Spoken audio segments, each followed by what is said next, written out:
parle des bâtiments neufs à venir après l'adoption de ce code-là.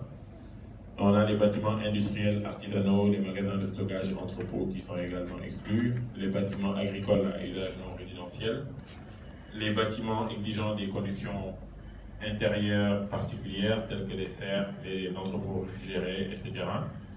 Les lieux de culte de manière générale, les bâtiments présents sur la liste de sauvegarde du patrimoine et les constructions provisoires de moins de 2 ans.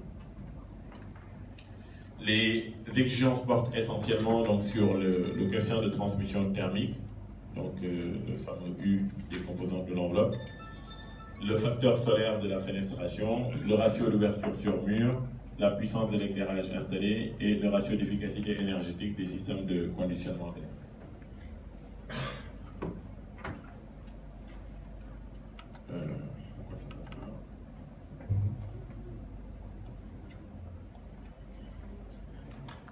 Voilà. Donc les approches de conformité, les approches qui sont utilisées pour pouvoir vérifier la conformité aux exigences du code, il y en a 3 qui ont été proposées dans le code. Donc il y a d'abord un certain nombre de seuils de performance qui sont définis dans le code et après il faut se comparer à ces différents seuils-là. Donc il y a ce qu'ils appellent l'approche prescriptive, donc qui consiste à définir un certain nombre de spécifications techniques en borne inférieure ou borne supérieure minimale pour le bâtiment et ses équipements, notamment ses composants plutôt. Et donc c'est différent de chacun des équipements chacune des composantes du bâtiment ou les équipements, notamment l'éclairage ou la climatisation. Pour chacun, on définit des exigences spécifiques qui disent voilà, voici la limite dans laquelle il faut être. Et ça porte sur le coefficient de transmission, sur le facteur solaire, sur le ratio d'ouverture sur mur et sur l'efficacité, donc notamment pour ce qui concerne les équipements d'éclairage et de climatisation. Et après, on vérifie donc composante par composante, pas l'enveloppe dans son ensemble, composante par composante ou équipement par équipement, le niveau de conformité par rapport aux exigences.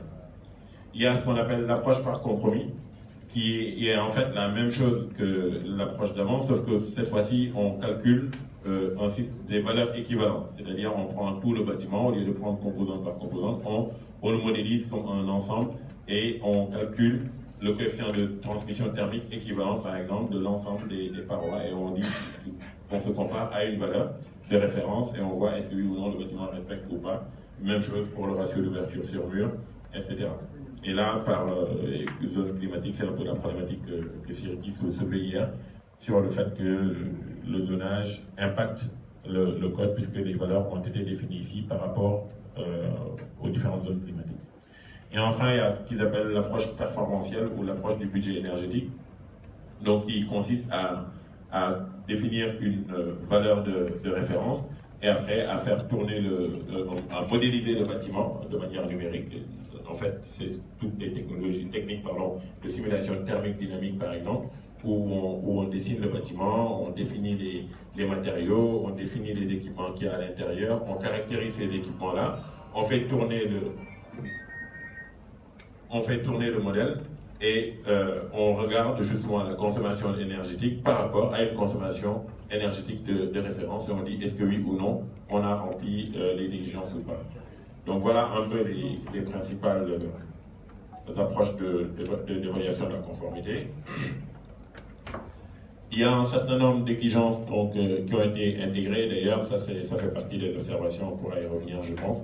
Donc maintenant il y a, par rapport à la version qui a été présentée à l'atelier régional de Cotonou, il y a cette nouvelle version, elle intègre donc les exigences par rapport aux énergies renouvelables. Ce qui est dit explicitement dans le code, c'est que les orientations du texte communautaire, donc les concepteurs, architectes et propriétaires sont tenus de s'assurer que leurs bâtiments intègrent des sources d'approvisionnement énergétique d'origine renouvelable, notamment en ce qui concerne la production d'eau chaude sanitaire et l'électricité. Les choix technologiques et capacités sont laissés à l'appréciation des ingénieurs, concepteurs, experts et propriétaires des bâtiments, dès lors que les seuils de couverture sont respectés, voire dépassés. Et en ce qui concerne les dimensionnements, ils sont réputés se faire suivant les meilleures pratiques en la matière pour toute technologie choisie en utilisant des outils, y compris des logiciels les plus adaptés à jour. Donc voilà comment ça a été formulé en ce qui concerne les exigences sur les énergies renouvelables. Et on verra tout à l'heure que dans l'avant-projet de texte communautaire, des valeurs précises ont été données. Et des têtes comme ça, je me rappelle que sur l'eau chaude sanitaire, je crois que c'est 60% au minimum, mais en tenant compte des contraintes, c'est-à-dire si la surface disponible sur le bâtiment ne permet pas d'installer des capteurs solaires thermiques qui permettent de générer 60%, on n'est pas tenu de respecter cette limite-là. 35% au minimum des apports d'électricité, mais pareil là encore, si les contraintes techniques permettent de respecter cette... parce qu'il n'y a pas que la question de surface, hein. On peut se retrouver avec des problématiques d'ombrage par exemple. Vous avez le bâtiment qui est voisin, qui est reporté sur votre bâtiment, donc qui limite la surface disponible, etc. Alors, la vérification de conformité, donc...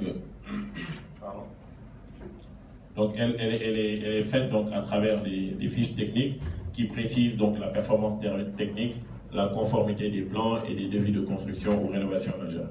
Donc il y a deux types de fiches, des fiches d'aide à la vérification dans lesquelles on retrouve donc, les calculs des paramètres du code d'efficacité énergétique, enfin paramètres des exigences en vérité, et la fiche de vérification qui donne une vue d'ensemble des composants du bâtiment